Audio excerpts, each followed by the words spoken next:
나타날 영광에 참여할 자다, 그렇게 말씀을 하고 있습니다. 그리고 양무리를 치는 자, 또 양무리의 본이 되어야 할 자, 그렇게 또 말씀을 해주고 있기도 합니다. 이렇게 보면 이 젊은 자들은 교회의 이 평신도들이라고 할 수가 있고, 장로들은 교회의 영적 지도자들로 볼 수가 있습니다. 그리고 젊은 자들에게 순종하고 겸손으로 허리를 동이라, 그렇게 말씀을 하고 있습니다. 이것은 교회 안에서 이루어져야 할 하나의 영적 질서를 의미한다고 할 수가 있는데, 이 영적 질서가 바로 서야지만 교회가 평안하고 또 교회가 든든히 서갈 수 있습니다. 그러나 이런 교회의 영적 질서가 무너지게 되면 교회에는 무질서로 인한 혼란과 그리고 결국 큰 어려움에 봉착하게 되어지고야 마는 것입니다. 그래서 영적 질서의 순종과 겸손이 필수 요건인 것을 베드로 사도가 주문을 하고 있는 것이죠. 교회의 영적 질서가 세워져야만 한다. 그 영적 질서가 세워지기 위해서는 겸손과 순종이 반드시 필요하다. 특히 젊은 자들이 영적 지도자들에게 순종하고 그리고 그 겸손히 자기를 낮추는 그런 자세가 필수적이다, 그렇게 말하고 있는 것입니다. 순종과 겸손은 믿음을 가진 자의 가장 아름다운 덕목이다, 그렇게 말할 수 있는 것이죠. 앤드류 머레이는 그렇게 말했습니다. 겸손은 최고 최귀의 도덕이다. 교회 안에 성도들이 가져야 할, 또 나아가서 모든 그리스도인들이 가져야 할 최고의 덕목이 있다고 하면 그것은 겸손이다, 그렇게 말을 했습니다. 사무엘 선지자도 사무엘상 28장 21절 말씀에서 보면 순종이 제사보다 낫다, 그렇게 말했습니다. 이 겸손과 순종은 그리스도인들에게 있어서, 믿음을 가진 성도들에게 있어서 뗄래야 뗄 수 없는 아주 밀접한 관계에 놓여 있는 것이죠. 믿음이 없는 사람이 순종할 수 없고, 순종하는 사람을 믿음 없다, 그렇게 말할 수 없는 것이죠. 그래서 믿음과 순종은 함께 가는 것입니다. 또 겸손이 마찬가지입니다. 겸손도 믿음 있는 사람들에게 반드시 따라오는 덕목이고, 겸손한 사람이야말로 믿음 있는 사람이다, 그렇게 말할 수 있는 것이죠. 잠언 15장 33절 또 잠언 18장 12절 말씀 가운데 보면 이 겸손은 존귀의 길잡이라고 말씀을 하고 있습니다. 교회 가운데 순종이 있다라고 하는 것은 권위가 서 있다라고 하는 것이고, 어느 공동체에서든지 권위가 무너지고 권위가 짓밟히기 시작하면 그 공동체는 결국 모래성이 되는 것입니다. 언제 무너질지 모르는 것이죠. 그러므로 권위는 세워져야 됩니다. 권위가 반듯하게 세워진 모습이 어떻게 나타나는가? 그것은 겸손과 순종으로 그렇게 나타나는 것이다. 겸손과 순종이 나타나지는 그 공동체야말로 반듯하게, 든든하게, 견고하게 세워져 갈 수 있다라는 것이죠. 순종이라고 하는 것이 무엇입니까? 순종은 다른 말로 말하면 당신을 신뢰합니다. 신뢰가 있을 때 순종이 따라오는데, 그러니까 교회 영적 지도자들에게 있어서 요구되어지는 것이 있다고 하면 신뢰하게 하라, 믿을 수 있게 하라, 그리고 순종을 기대하라는 것이죠. 믿을 수 없는데 순종이 따라올 수 없습니다.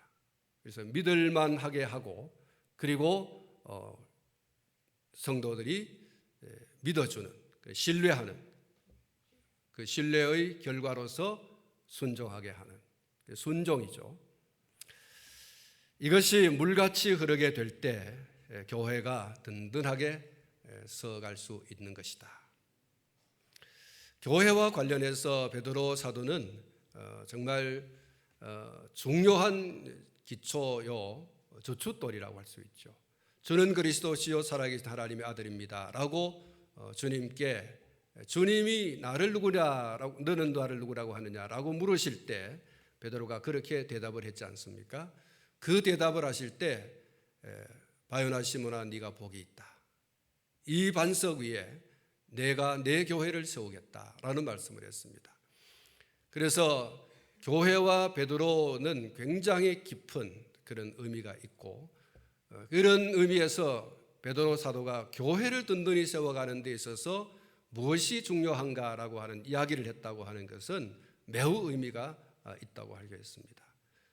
베드로 사도의 늘 기대와 소망이 있다고 한다면 교회를 든든히 머리 대신 주님, 몸된 성도들이 교회를 든든하게 세워가는 것, 이것이 그의 기대요 소망이 아닐 수 없는 것이죠.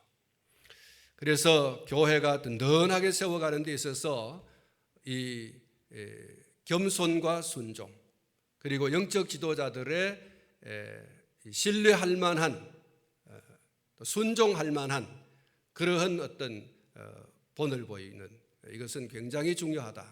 그래서 교회를 든든하게 세워가라. 여러분, 이 베드로 사도의 이 권면, 이 권고, 또 어떻게 보면 명령형으로 세워져 있기 때문에 모든 교회의 성도들 그리고 목회자를 비롯해서 상호간에 이런 영적 소위 이 교감, 이것이 바로 이루어질 때에 교회는 든든하게 서갈 수 있다, 그렇게 말씀을 할 수 있는데, 오늘 이 5절 중반절 말씀에 보면 하나님은 교만한 자를 대적하시되 겸손한 자들에게는 은혜를 주시느니라. 그러므로 하나님의 능하신 손 아래에서 겸손하라. 때가 되면 너희를 높이시리라. 이런 말씀이 있습니다. 여기 말씀을 보면 겸손한 자에게 무엇을 주신다고 했습니까? 은혜를 주신다. 한번 따라하겠습니다. 겸손한 자에게 은혜를 주신다. 때가 되면 높여주신다. 그래서 이 두 가지, 겸손한 자에게 주는 하나님의 보상입니다. 베드로 사도는 이 사실을 강조하여서 오늘 이 5절 말씀에서 그렇게 말씀하고 있는데, 겸손한 자에게 은혜를 주신다. 겸손한 자에게 때가 되면 높여주신다. 이렇게 말씀을 하고 있습니다. 오늘 이 본문 말씀 이 5절에 대적하시되라는 말씀이 있습니다. 누구에게 대적하시는가? 교만한 자, 그렇게 특정을 하고 있지 않습니까? 교만한 자를 대적하신다.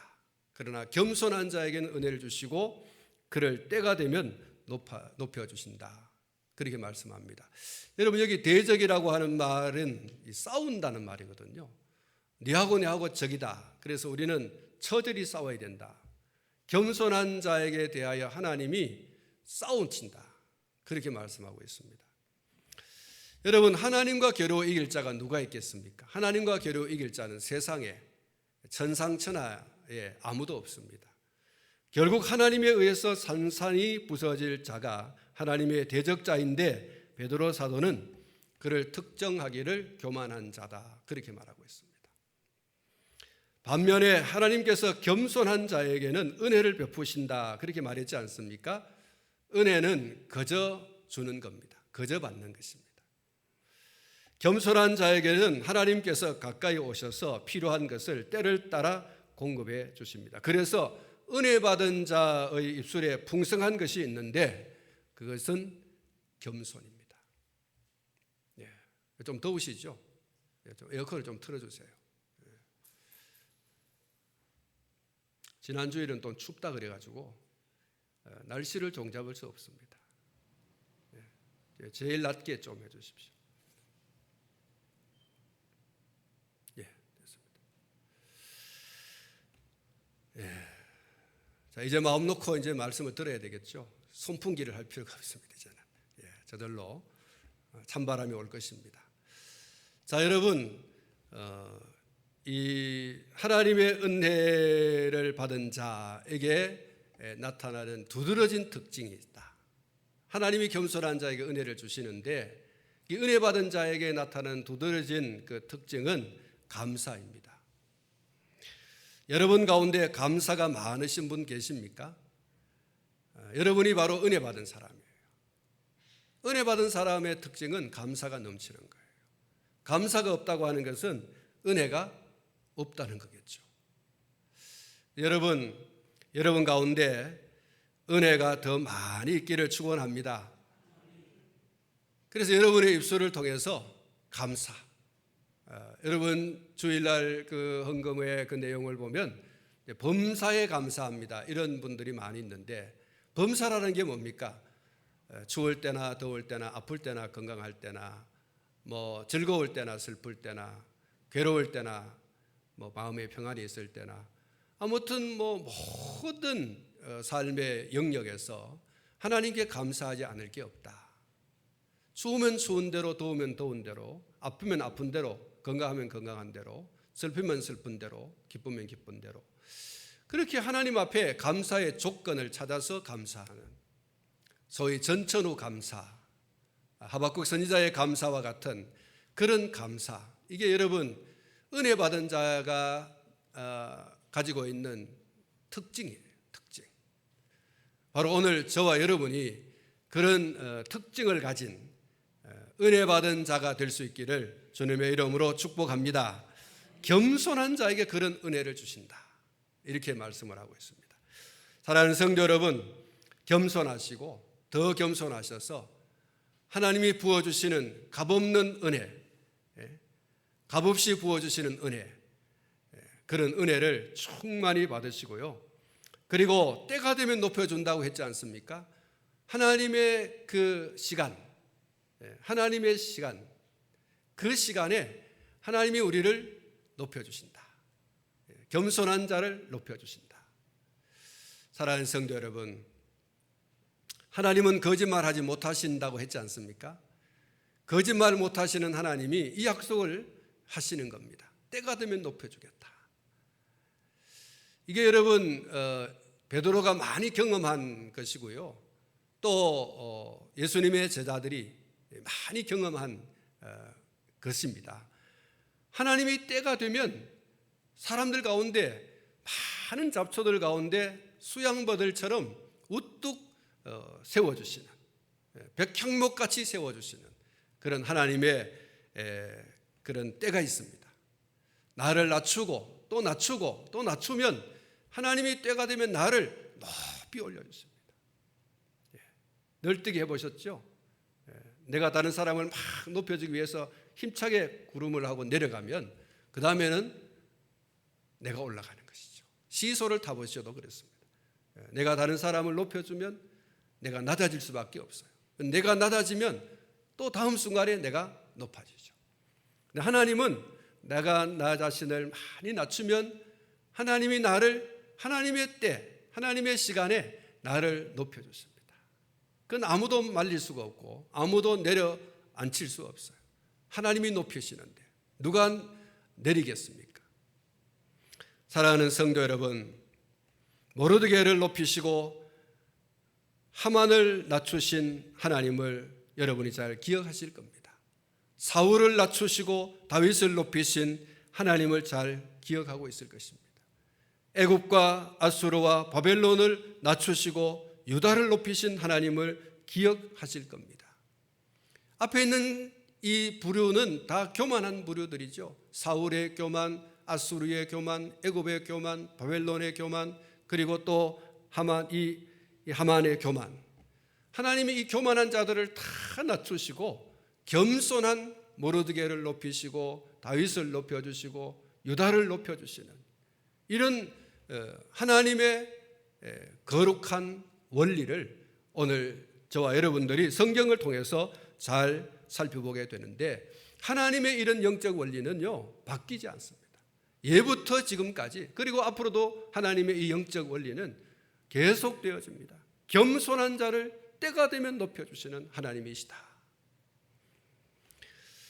오늘날에도 여전히 하나님의 이 변함없는 영적 이 원리가 스스로 자기를 낮추는 자를 하나님이 높여주시고 자기를 스스로 높이는 자를 철저히 낮추시는 분이 바로 하나님이시다. 이 사실을 여러분 기억해야 하겠습니다. 그리고 또 한 주제가 7절 말씀에 있는데 7절을 여러분 보십시오. 7절을 보시면 너희 염려를 다 주께 맡기라 이는 그가 너희를 돌보심이라고 했습니다. 여러분 이 염려라고 하는 것은 제가 국어사전을 보니까 여러 가지로 마음을 쓰며 걱정하는 것이다. 여러 가지로 마음을 쓰며 걱정하는 것이다. 이 마음이 자꾸 갈리는 거죠. 이렇게 될까 저렇게 될까 안 될까 될까 뭐 이런 등등 마음이 쭉쭉 갈라지는 이게 바로 염려라고 하는 것입니다. 이 단어와 비슷한 말이 심려와 근심입니다. 걱정도 여기에 해당되는 것이죠. 사랑하는 성도 여러분, 예수님께서 염려에 대해서 뭐라고 말씀했는가 하니까 마태복음 6장 25절로 34절 말씀에 이렇게 말씀하고 있습니다. 마태복음 6장 25절로 34절 말씀 가운데 염려라고 하는 단어가 4번, 5번 나오고 있습니다. 염려. 제가 좀 읽어보겠습니다. 그러므로 내가 너희에게 이르노니 목숨을 위하여 무엇을 먹을까 무엇을 마실까 몸을 위하여 무엇을 입을까 염려하지 말라.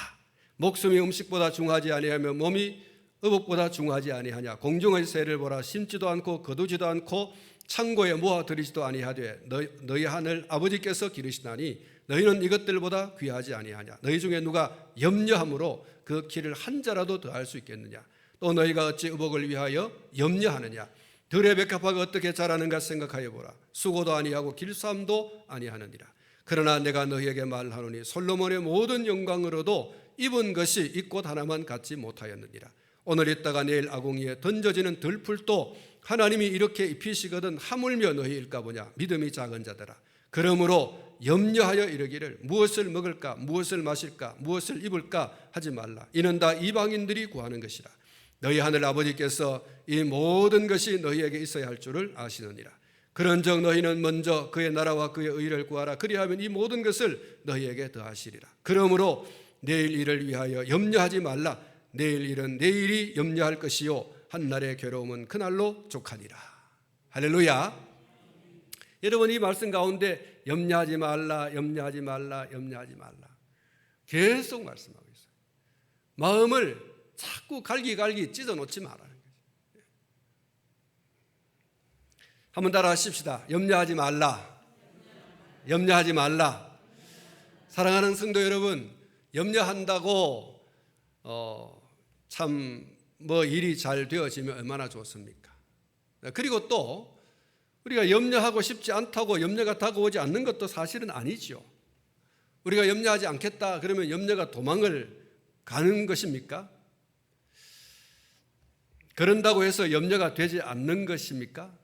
그럼에도 불구하고 이 염려는 황소고집을 부리고 뚜벅뚜벅 우리에게 다가오지 않습니까? 그런데 어찌하여서 우리 주님이 염려하지 말라고 하시는가? 어찌하여서 베드로 사도는 우리에게 염려하지 말라고 하는가? 베드로 사도는 그렇게 염려하지 말라고 하면서 그걸로 끝나는 게 아니고 답을 주고 있어요. 우리가 염려하지 않아야 될 이유가 있는데 그 답을 우리에게 이렇게 제시하고 있습니다. 다 주께 맡기라. 이는 그가 너희를 돌보십니다. 한번 따라 하십시다. 다 주께 맡기라. 이는 그가 너희를 돌보심이라. 할렐루야. 그렇습니다. 사랑하는 성도 여러분, 하나님이 우리에게 누구이십니까? 하나님이 우리에게 누구십니까? 하나님이 여러분에게 누구세요? 하나님이 아빠 아버지 아니십니까?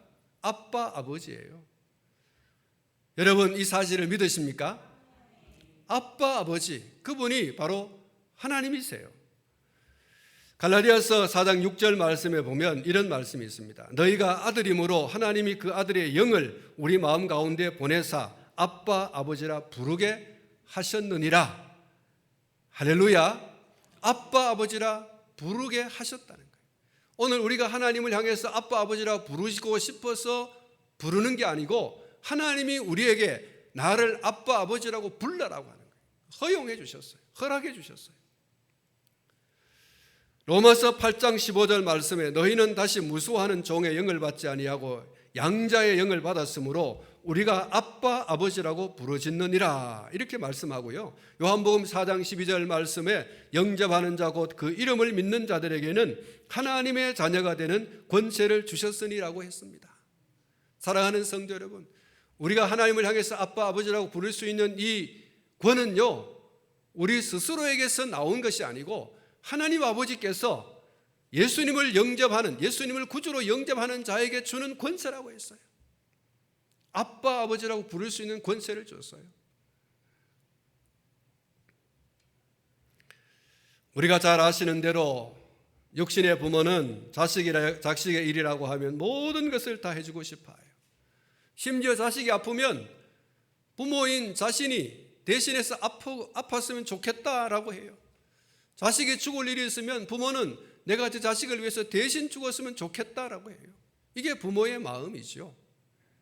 자신은 대학에 다녔지 못했지만 내 자식은 무슨 일이 있어도 대학 가야 되고 박사가 돼야 되고, 이게 여러분 우리 부모들의 마음이에요. 자신은 잘 먹지 못하고 잘 입지 못하고 하면서도 자식은 잘 입고 잘 마시고 잘 살고 그래야 된다는, 이게 부모의 마음이에요. 여러분 부모님들이 그런 얘기를 하지 않습니까? 왜 돈을 많이 모으려고 합니까? 자식에게 물려주려고 그래요. 이게 부모의 마음이라는 거죠. 여러분 하나님의 마음이 이거보다 더하면 더했지 덜하지 않습니다. 하나님의 우리를 향한 아빠 아버지라고 부를 수 있게 한, 그래서 우리가 아빠 아버지라고 하나님을 부르는데요, 우리의 부모 대신 우리의 아버지 대신 하나님은요 얼마나 더하는지 몰라요. 육신의 부모는 육신을 입고 있고 여러 가지 한계가 있어서 해주고 싶어도 다 해줄 수 없지만 하나님은 그렇지 않아요. 하나님은 무한하십니다. 할렐루야. 하나님은 무한하셔서 우리에게 무엇이든지 다 해주고 싶어 하세요. 이게 하나님의 아빠 아버지라고 부르는 우리에게로 향한 마음이에요. 당신의 아들을 우리에게 내어주실 뿐만 아니라 그 외에 더 무엇을 아끼 계시느냐고 성경이 우리에게 말하고 있지 않습니까? 아들을 내어주시니가 무엇을 아끼겠느냐는 거예요. 이게 하나님의 우리를 향한 마음입니다. 로마서 8장 32절 말씀 가운데 그 말씀이 있습니다. 자기 아들을 아끼지 아니하시고 우리 모든 사람을 위하여 내주시니가 어찌 그 아들과 함께 모든 것을 우리에게 주시지 아니하겠느냐. 그렇습니다. 하나님은 우리에게 아끼는 것이 없고 못해 주실 것이 없으십니다. 우리가 하나님께 누구입니까? 우리가 하나님께 누구입니까?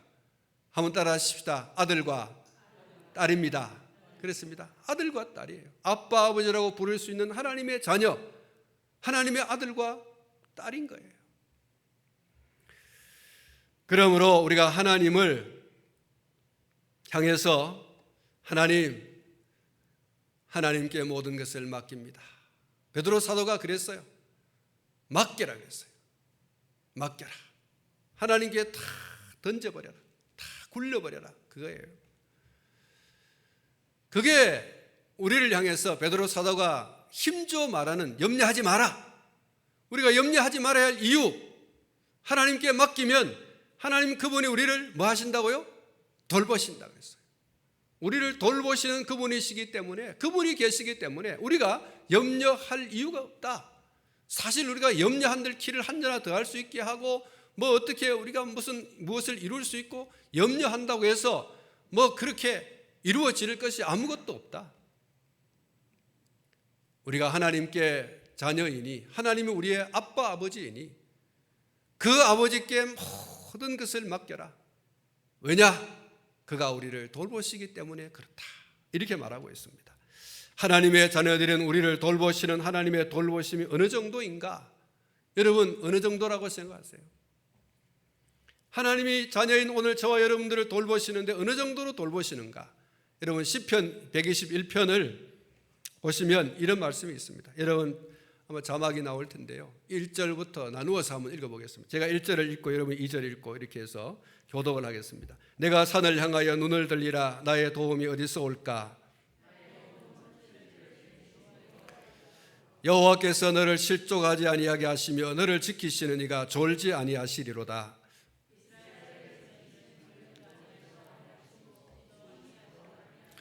여호와는 너를 지키시는 이시라. 여호와께서 내 오른쪽에서 내 그늘이 되시나니.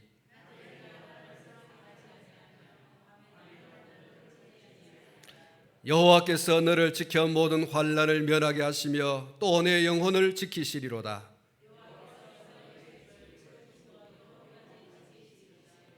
아멘. 여러분, 시편 121편이 우리에게 얼마나 안전하게 하는지 몰라요. 얼마나 안심하게 하는지 몰라요. 하나님이 우리를 돌보시는데요, 주무시지도 않고 졸지도 않으신다고 했어요. 낮과 밤, 다시 말하면 온종일토록 하나님께서 우리를 지키신다고 그랬습니다. 우리를 인도하신다고 했어요. 여러분, 하나님의 돌보심이 이 정도예요. 졸지도 아니하시고 주무시지도 아니하고, 8절 마지막 부분에 보면 너의 출입을 지금부터 언제까지 지킨다고요? 영원까지 지킨다. 예. 영원을 여러분 셀 수 있나요? 볼 수 있나요? 영원까지 우리를 지키신다, 그렇게 말씀하고 있습니다. 사랑하는 성도 여러분, 하나님을 믿고 있다라고 하는 우리가 염려와 걱정과 근심과 심려 가운데 있다고 하는 것은 하나님을 믿지 못한다는 것 밖에는 달리 어떻게 해석을 하겠습니까? 그러니 이것은 지독한 불신앙이라고 할 수 있는 것입니다.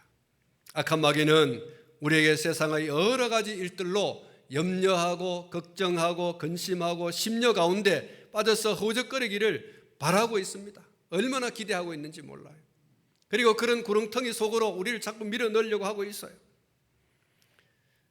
그리고 더 나쁜 것은 악한 마귀가 우리로 하여금 그 염려와 걱정과 근심의 심년 가운데 빠져서 하나님이 어디 있습니까? 이렇게 하나님을 철저히 불신하고 부정하게 만들려고 하는 것입니다.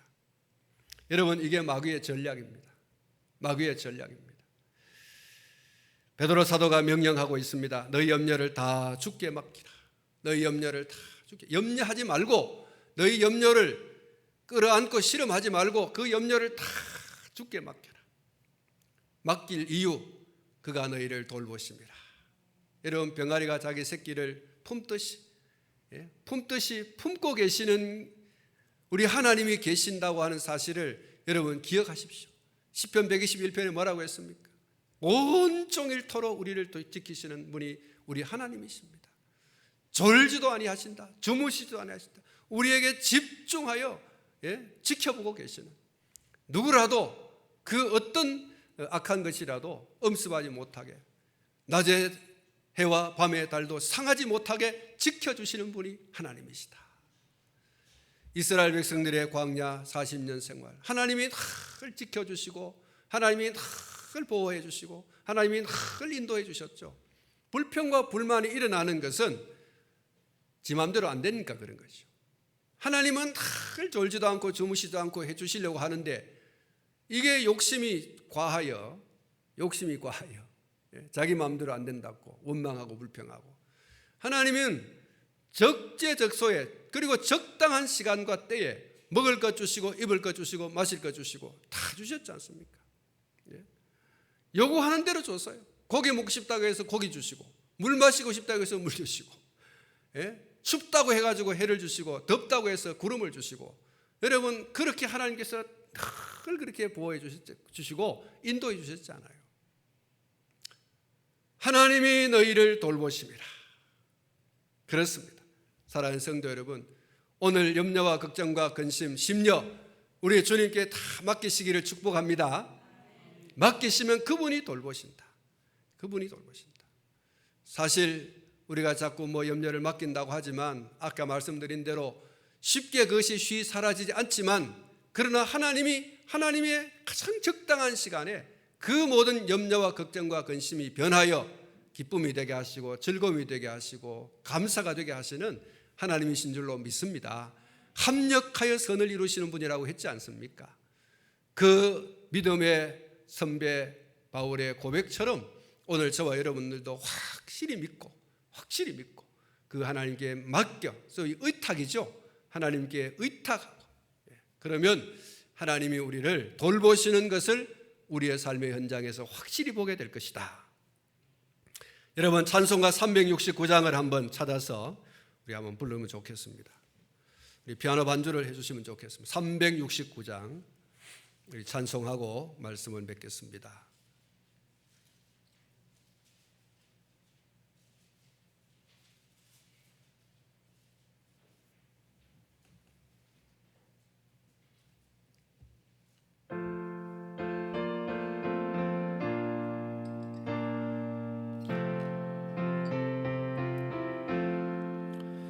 죄짐 맡은 우리 구주,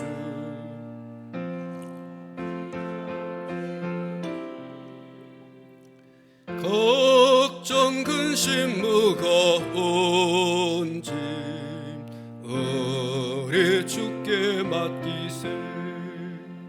주께 고함 없는 고로 복을 받지 못하네.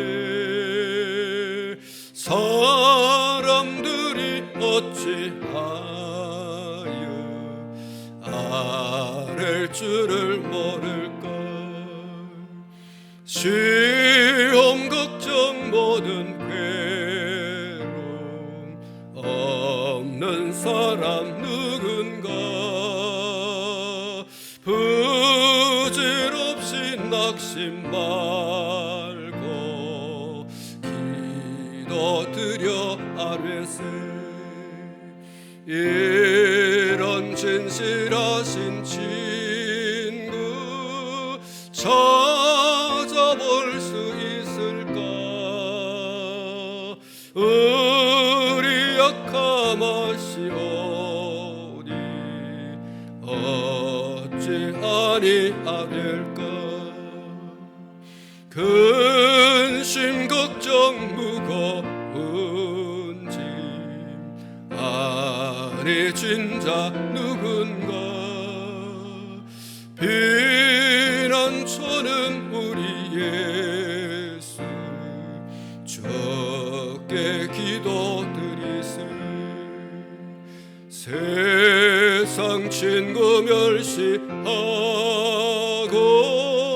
너를 조롱하여도 예수 품에 안기어서 참된 위로 받겠네.